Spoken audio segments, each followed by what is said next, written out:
बिस्मिल्लाहिर्रहमानिर्रहीम।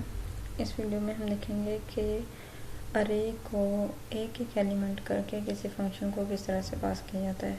मतलब लास्ट जो वीडियो हमने देखी है उसमें एक अरे को एज ए होल हमने को पास किया है, कैसे फर्स्ट एलिमेंट का एड्रेस सेंड करके, और अगला फंक्शन खुद ही उस अरे को हैंडल करता था अपनी तरफ से उसका साइज डिक्लेयर करवा के। तो इस प्रोग्राम में हम क्या करते हैं कि हम अरे जो बना लेते हैं, सपोज ये हमने 5 एलिमेंट्स की एक अरे इनपुट करवाई है, तो उसके एक एक एलिमेंट को किस तरह से किसी फंक्शन को पास किया जा सकता है। तो पहले सिंपली हम एक प्रोग्राम देखते हैं। प्रोग्राम क्या है, हमने एक 5 एलिमेंट्स के साइज का अरे डिक्लेयर किया है, उसके बाद हमने क्या किया, उस अरे को इनपुट करवाया। तो ये मैंने पहले से इसलिए कोड किया हुआ है क्योंकि वीडियो टाइम कम ले, क्योंकि ये चीज़ें आप लोगों को पहले से पता है, अरे की चीज़ें आपको पहले से पता होंगी फंक्शन पढ़ने के लिए। एंटर अरे एलिमेंट्स, तो 5 एलिमेंट्स के अरे हमने 0 से स्टार्ट किया, 5 तक इंडेक्स लेके गए फॉर लूप से, और अरे क्या करवा ली हमने, इसमें इनपुट करवा ली। फर्स्ट ऑफ ऑल क्या होगा, अरे का 0 वाला इंडेक्स पे वैल्यू इनपुट होगी, फिर 1 वाले 2 3 4 जिस तरह इनपुट का प्रोसेस है हो जाएगी। उसके बाद हम क्या करते हैं, हम चेक करते हैं कि अरे के एलिमेंट्स में से कौन सा इवन एलिमेंट है, कौन सा ऑड एलिमेंट है। तो उसके लिए हम क्या करेंगे, हर एलिमेंट को चेक करना पड़ेगा। मतलब अगर ये हमने एलिमेंट एंटर किए हैं तो हर एलिमेंट को चेक करना पड़ेगा, फॉर लूप लगाना पड़ेगा। मतलब 0 से लेके 4 तक हर एलिमेंट को चेक करें। चेक कैसे करना है, फर्स्ट ऑफ ऑल हमने 0 लिखा हुआ है, तो 0 से स्टार्ट होगा, चेक करेगा अरे ऑफ 0 एलिमेंट। आई की वैल्यू क्यों है, क्योंकि 0 है, आई की वैल्यू 0 है। तो फर्स्ट ऑफ ऑल चेक करेगा अरे ऑफ 0 मार 2। अरे ऑफ 0 पे जो वैल्यू पड़ी हुई है, अरे ऑफ 0 पे जो वैल्यू पड़ी हुई है उसे 2 से मार लेगा और चेक करेगा अगर वो इक्वल 0 है, मतलब अगर वो 2 पे कम्प्लीटली डिविजिबल है तो वो क्या है, इवन। अगर वो 2 पे कम्प्लीटली डिविजिबल नहीं है तो ऑटोमेटिकली एल्स केस चलेगा, जो कि क्या कहेगा कि वो ऑड है। अगर नंबर इवन नहीं है उस एलिमेंट का तो क्या होगा, ऑड होगा। तो ये प्रोग्राम हमने किया हुआ, सिंपल एक अरे को इनपुट करवाया और उसके बाद स्टार्टिंग से लेके एंडिंग इंडेक्स तक लूप लगाया और चेक किया हर एक वैल्यू को कि वो इवन है कि ऑड है। तो जब हम इसे एग्जीक्यूट करते हैं तो अरे एलिमेंट एंटर करवा रहा है। फर्स्ट टाइम हमने कुछ एलिमेंट्स एंटर किए तो उसने बता दिया। फर्स्ट एलिमेंट 12 एंटर किया था, 12 इज इवन, फिर 10 किया था, 10 इज इवन, फिर 13 किया था और 15 किया था और फिर 16 किया था इवन। तो ये काम उसने डायरेक्टली मेन फंक्शन ने अपने अंदर ही रह के ये काम कर लिया। 5 एलिमेंट्स का अरे इनपुट करवाया, उसके बाद चेक किया कि एलिमेंट्स इवन है कि ऑड। अगर ये जो चेक कर रहे हैं हम हर एक एलिमेंट को अलग अलग चेक कर रहे हैं कि वो इवन है कि ऑड, अगर ये काम इसी फंक्शन के थ्रू हम करवाएं, किसी फंक्शन के थ्रू करवाएं, मतलब मेन के अंदर ये काम ना हो, हम कोई फंक्शन बना लेते हैं। फंक्शन क्या करे, इवन ऑड, उसका नाम रख देते हैं इवन ऑड, उसका नाम रख देते हैं और उसके अंदर ये काम करवाते हैं। ठीक है, इवन ऑड का काम, चेकिंग करने का काम हम उसके अंदर करवाते हैं। अब मसला ये है कि हमने अरे बना ली, उसके बाद अगर हम यहाँ से उस फंक्शन को कॉल करेंगे,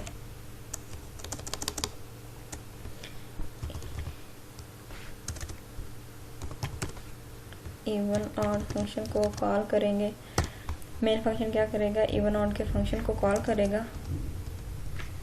इवन ऑड का फंक्शन क्या करेगा और उससे बता देगा, अगर हमने जस्ट अरे का नाम इधर लिख दिया तो लास्ट वीडियो की तरह अगर हम इधर अरे का नाम लिख दें तो जस्ट फर्स्ट एलिमेंट का इंडेक्स सेंड होता है, जस्ट फर्स्ट एलिमेंट का इंडेक्स सेंड होता है, और जहाँ पे उसने रिसीव होना आता है उस पर हम एक अरे का इंडिकेशन दे देते हैं कि ये जो फर्स्ट एलिमेंट का एड्रेस है वो किसी अरे का। जब हम जस्ट नेम लिख के पैरामीटर पास करते हैं, जब हम किसी फंक्शन को अरे का just name as a parameter send करते हैं तो उसके फर्स्ट एलिमेंट का मेमोरी एड्रेस पास होता है, फर्स्ट एलिमेंट का मेमोरी एड्रेस पास होता है। तो इसके पास क्या आएगा, फर्स्ट एलिमेंट का मेमोरी एड्रेस आएगा, और उसके बाद फॉर लूप खुद से हैंडल कर लेगा। फर्स्ट एलिमेंट का एड्रेस तो उसके पास आ चुका होगा, जो नाम ऊपर हमने रखा है वही इधर रखेंगे,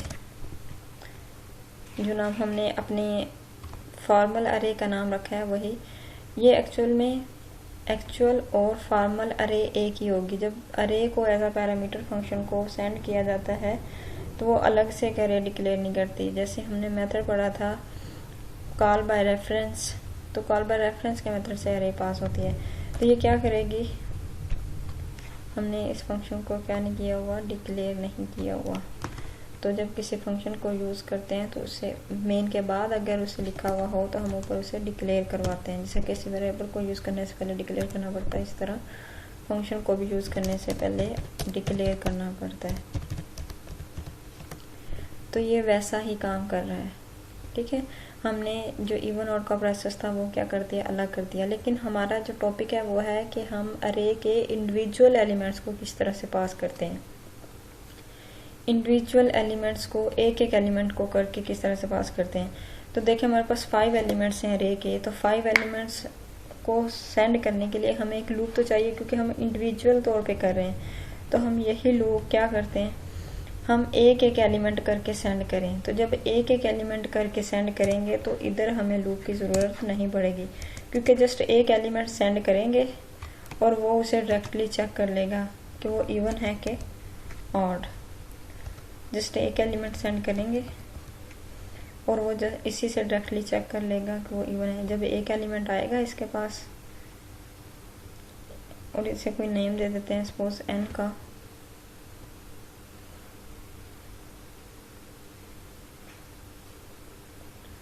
जब एक ही एलिमेंट सेंड होगा तो हमें क्या है, अरे की ज़रूरत नहीं है। हमने जस्ट एक एलिमेंट सेंड करना है तो उसके लिए कोई सिंपल वेरिएबल यूज़ कर लेते हैं। इधर हमें अरे की ज़रूरत नहीं पड़ेगी, इधर भी हमें अरे की ज़रूरत नहीं पड़ेगी। ये कम्प्लीटली अभी डिफाइन करती हूँ किस तरह से, इधर भी अरे की ज़रूरत नहीं पड़ेगी। अब हमने क्या करना है, हमने एलिमेंट बाय एलिमेंट पास करना है एक एक एलिमेंट करके। तो हमें क्या इधर ज़रूरत पड़ेगी, हमने 5 एलिमेंट्स को पास करना है अलग अलग, 5 एलिमेंट्स को अलग अलग पास करना है। तो हम एक तो लूप लगाते हैं, दूसरी बात जब इस फंक्शन को हम कॉल करेंगे कि हमें चेक करके दो इवन है कि ऑड। अब हम पहले हमने क्या किया, जस्ट हमने अरे का एड्रेस दे दिया और उसने खुद ही पूरी अरे में से देख लिया कौन सा नंबर इवन है कौन सा ऑड है। अब हम क्या कर रहे हैं, हम पूरी अरे सेंड नहीं कर रहे हैं, हमने अरे का एक एक एलिमेंट सेंड करना है। तो कैसे करेंगे, हम पैरामीटर में क्या करेंगे, अरे ऑफ आई, मतलब फर्स्ट टाइम आई 0 है तो 0 वाला जो एलिमेंट होगा, जो 0 वाला एलिमेंट होगा वो पास होगा। किस फंक्शन को कॉल किया जाएगा, इवन ऑड के फंक्शन को कॉल करेगा मेन फंक्शन, और क्या करेगा, अरे ऑफ आई 0 वाला एलिमेंट क्या होगा, सेंड होगा, और इधर वो एलिमेंट n में रिसीव होगा, ठीक है। उसे जब सपोज यहाँ से अगर देखें तो फर्स्ट टाइम 10 सेंड होगा, 10 सेंड होगा और ये वाला फंक्शन उसे टेम्परेरी तौर पे n का नेम दे देगा, ठीक है, और चेक करेगा n इवन है कि ऑड, जो भी होगा वो डिस्प्ले कर देगा। उसके बाद डिस्प्ले करने के बाद जब किसी फंक्शन को कॉल करते हैं, जब ये फंक्शन कॉल होगा तो ये वाला पूरा काम हो जाएगा, चलेगा। जब ये पूरा काम चल जाएगा तो वापस इधर ही जाएगा। लूप फर्स्ट टाइम चला था 0 वैल्यू के लिए, अब क्या होगा, i की वैल्यू 1 हो जाएगी और 1 के लिए दोबारा ये फंक्शन कॉल होगा, अरे ऑफ 1 मतलब नेक्स्ट वाली वैल्यू। अब 12 सेंड होगा, ठीक है, अब 12 सेंड होगा, रिसीव किस में होगा, n में, वो टेम्परेरी तौर पे इसका नाम रख देगा n, और फिर इसे चेक करेगा यूजिंग n वो इवन है कि ऑड। जब ये काम दूसरी दफ़ा हो जाएगा तो दोबारा वापस वहाँ जाएगा जहाँ से कॉल हुआ था। जब फंक्शन कॉल होता है तो उसकी पूरी स्टेटमेंट्स एग्जीक्यूट होती हैं और वापस वहीं पे जाता है जहाँ पे कॉल हुआ था। तो ये i1 के लिए कॉल हुआ था, अब i2 के लिए कॉल होगा, 3 के लिए, 4 के लिए। तो इस तरह से 5 टाइम्स ये कॉल होगा। हमने क्या किया, फंक्शन की जो कॉलिंग स्टेटमेंट है वो हमने लूप के अंदर लगाई है। जितनी दफ़ा लूप चलेगा उतनी दफ़ा ही ये फंक्शन चलेगा। तो हम क्या करें, एक एक एलिमेंट को सेंड करने हैं। फर्स्ट टाइम हमने अरे का फर्स्ट एलिमेंट सेंड किया, ये उसे चेक करके बताएगा वो इवन है कि ऑड। फिर सेकंड टाइम फर्स्ट एलिमेंट, फिर थर्ड, फिर फोर्थ। तो इस तरह से क्या होगा, एक एक एलिमेंट करके हम अरे को क्या कर रहे हैं, पास कर रहे हैं। तो जो हमने डेफिनेशन में लिखा है वैसा ही हम डिक्लेरेशन में लिखेंगे, ठीक है। अब की बार हमें पूरी अरे की ज़रूरत नहीं है, हम एक एक एलिमेंट करके सेंड कर रहे हैं, तो इसलिए जस्ट एक वेरिएबल की ज़रूरत पड़ेगी। तो अब जब इसको चलाते हैं एलिमेंट्स हम एंटर करते हैं तो देखें सेम प्रोसेस ये भी। तो ये मेथड था कि हम अरे को किस तरह से पास करते हैं, एक एक एलिमेंट करके इंडिविजुअल एलिमेंट्स ऑफ अरे किस तरह से पास किए जाते हैं। तो यूजिंग लूप हम इंडिविजुअल एलिमेंट्स को कर सकते हैं। अब सपोज अगर हम साथ एक और काम करें, ये इवन ऑड का काम था, ये इवन ऑड का काम कर ले और साथ ही क्या करें, उस नंबर का इवन और ऑड डिस्प्ले करने के साथ साथ स्क्वायर भी डिस्प्ले करें। एक तो वो बताए कि वो नंबर इवन है कि ऑड, दूसरा वो क्या बताए, उसका स्क्वायर। तो स्क्वायर किस तरह से बताएंगे, n मल्टीप्लाई बाय n करके। तो हम क्या करते हैं, साथ ही जो अरे का एलिमेंट सेंड होगा और n में रिसीव होगा, वो क्या करे, साथ ही उसका स्क्वायर भी डिस्प्ले करते, साथ ही उसका स्क्वायर भी डिस्प्ले करते। तो अब की बार क्या होगा, साथ साथ स्क्वायर भी डिस्प्ले होता जाएगा उस नंबर का। अगर 10 होगा तो 10 का स्क्वायर डिस्प्ले हो जाएगा, 100 होगा तो 100 का स्क्वायर डिस्प्ले हो जाएगा। अब जब इसे चलाते हैं, होप सो ये काम करे। तो देखें 10 इज इवन, उसके बाद वो क्या कर रहा है, 10 का स्क्वायर कर रहा है डिस्प्ले, लेकिन हम इवन के साथ ही करते हैं। ये जो स्टेटमेंट है ये हम अलग लिखने के बजाय क्या करते हैं, हम इसे दूसरी स्टेटमेंट में ही डाल देते हैं। जब वो इवन को डिस्प्ले करे,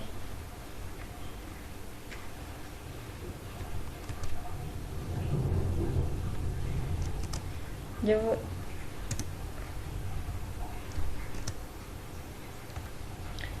पहले वो इवन बताए, वो नंबर इवन है कि नहीं, फिर उसका क्या करे, स्क्वायर डिस्प्ले करे और साथ एक टैब हो।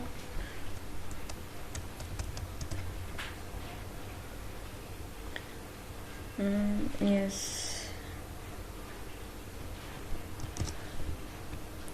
ये क्या करेगा, पहले की तरह वो पहले तो इवन ऑड का बताएगा, इवन ऑड का बताने के साथ साथ वो उस नंबर का स्क्वायर डिस्प्ले करेगा और फिर लाइन चेंज होगी। तो अब जब इसे हम एग्जीक्यूट करते हैं तो इंडिविजुअली एलिमेंट्स को किस तरह से वो, तो 10 इज इवन, साथ 10 का स्क्वायर, 112, ये वाली स्टेटमेंट जो हमने अभी ख़त्म नहीं की थी ये ख़त्म करनी है, इसलिए वो दोबारा से रिपीट हो रहा था। तो चेकिंग अरे एलिमेंट्स इवन और ऑड, 12 इज इवन, साथ उसका स्क्वायर, 13 इज ऑड, हमने ऑड के साथ ये स्टेटमेंट लिखी नहीं है। जैसे इवन में ये चीज़ लिखी है, इसी तरह हमने ऑड में भी ये चीज़ लिखनी है।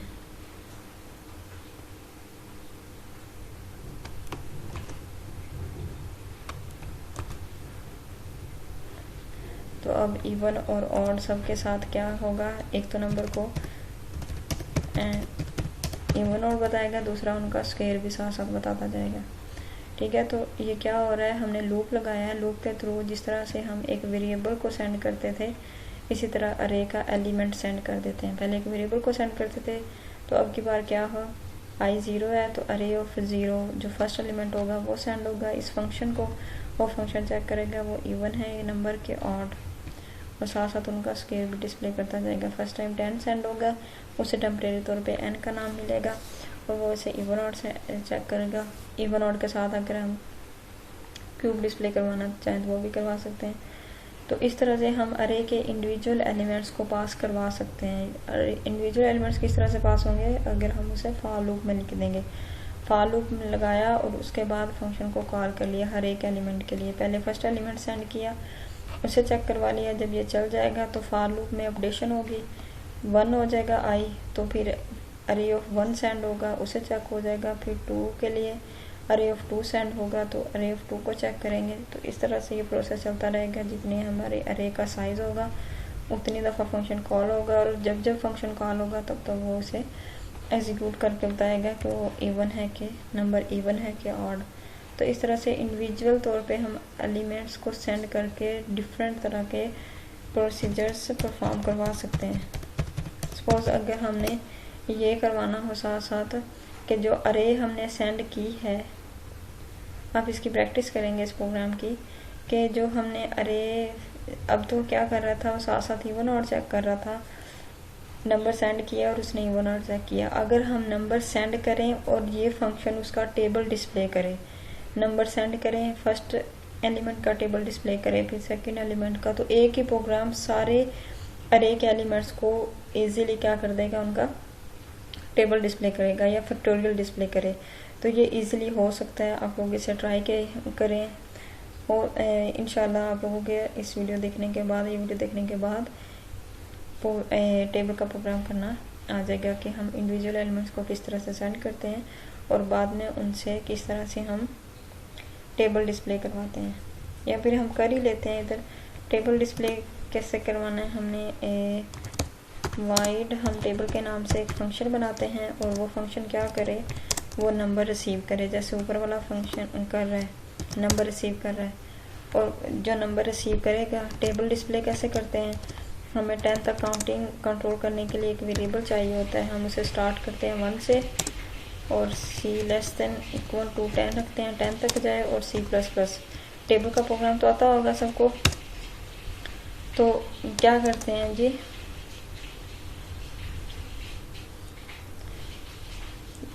उसके बाद टेबल किस तरह से डिस्प्ले करना है, हमने जस्ट हम लास्ट वाली रो ही डिस्प्ले करवा लेते हैं। क्या करेंगे, n में जो नंबर आएगा उससे मल्टीप्लाई कर देते हैं c से। ठीक है, तो फर्स्ट टाइम क्या होगा,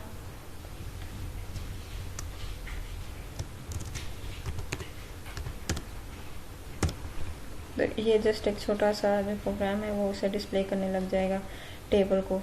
फर्स्ट टाइम C1 है, n में सपोज फर्स्ट एलिमेंट आया, फर्स्ट एलिमेंट जो सपोज है 10। तो फर्स्ट टाइम जब ये कॉल होगा, इधर हम क्या करते हैं, जैसे हमने इवन ऑड के लिए फंक्शन को कॉल किया उसी तरह हम साथ ही क्या करते हैं, टेबल के लिए फंक्शन को, इवन ऑड के बाद हम क्या करते हैं, टेबल के लिए फंक्शन को कॉल कर लेते हैं। इधर हम टेबल का नाम दे देते हैं, इधर टेबल का नाम दे देते हैं और इसकी डेफिनेशन डिक्लेरेशन भी ऊपर प्रोवाइड कर देते हैं।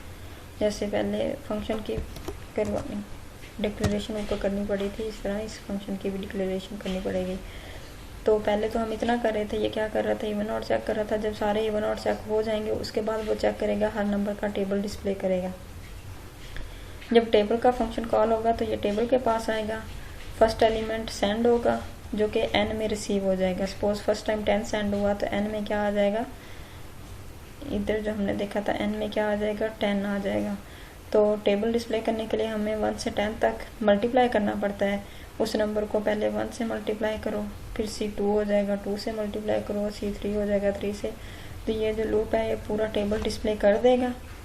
ठीक है, और जब पूरा यहाँ से कॉल हुआ था, जब ये पूरा यहाँ से कॉल हुआ था, इधर आया था, ठीक है, ये क्या करेगा, उस नंबर फर्स्ट अरे के फर्स्ट नंबर का टेबल डिस्प्ले कर देगा और वापस वहाँ पर ही चला जाएगा। अब ये लूप क्या करेगा, उसे नेक्स्ट एलिमेंट प्रोवाइड करेगा, अरे का नेक्स्ट एलिमेंट। तो नेक्स्ट एलिमेंट n में रिसीव होगा, ये उसका टेबल डिस्प्ले करेगा, फिर वापस चला जाएगा। तो लूप उसे थर्ड एलिमेंट प्रोवाइड करेगा, थर्ड एलिमेंट दे के भेजेगा, वो थर्ड एलिमेंट का टेबल डिस्प्ले कर देगा। तो इस तरह अरे में जितने भी एलिमेंट्स हैं सबका टेबल डिस्प्ले हो जाएगा। इसे हम एग्जीक्यूट करके देख लेते हैं। पहले इवन ऑड का फंक्शन कॉल होगा, जितने एलिमेंट्स एंटर किए होंगे उनके इवन ऑड, पहले इवन ऑड हुए चेक, ठीक है। उसके बाद हमने 10 एंटर किया हुआ था तो 10 का टेबल, ठीक है। उसके बाद 12 एंटर किया हुआ है तो 12 का टेबल डिस्प्ले हो रहा है, 12 का टेबल। उसके बाद 13 एंटर किया हुआ तो 13 का टेबल स्टार्ट हो गया। तो हम इसे क्या करते हैं, इधर एक मैसेज दे देते हैं जो इन्हें डिफरेंट कर दे, एक दूसरे से अलग कर दे। पहले तो सेम ही आ रहे हैं ना इकट्ठे, तो इधर हम एक मैसेज दे देते हैं, table for this number is, table for this number is. उस नंबर का टेबल क्या होगा, हर दफ़ा ये मैसेज आएगा और उसके बाद उसका टेबल डिस्प्ले होगा, ठीक है। पहले तो क्या होगा, सारे नंबर्स इवन ऑड चेक होंगे,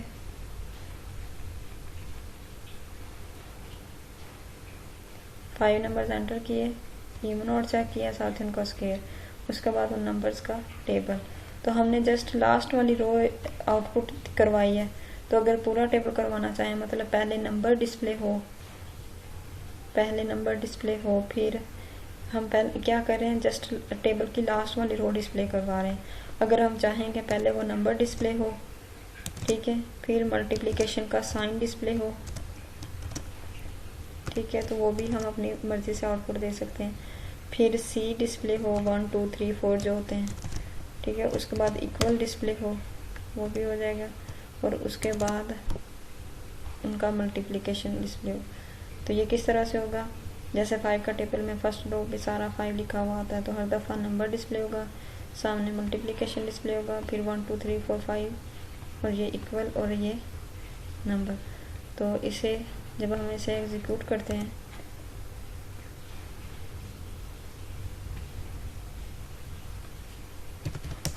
एलिमेंट सेंटर कर दिए, तो ये पूरा टेबल डिस्प्ले करने लग जाएगा। तो होप्स आप लोगों को इस वीडियो की समझ आ गई होगी कि अरे के एलिमेंट्स को इंडिविजुअल वे में किस तरह से सेंड करते हैं। हमने 2 जगह करवाया, पहले हमने लूप लगाया और हर एक एलिमेंट को सेंड किया इवन ऑड के लिए, फिर हमने लूप लगाया और हर एक एलिमेंट को सेंड किया टेबल चेक करने के लिए। तो होप्स आप लोगों को समझ आ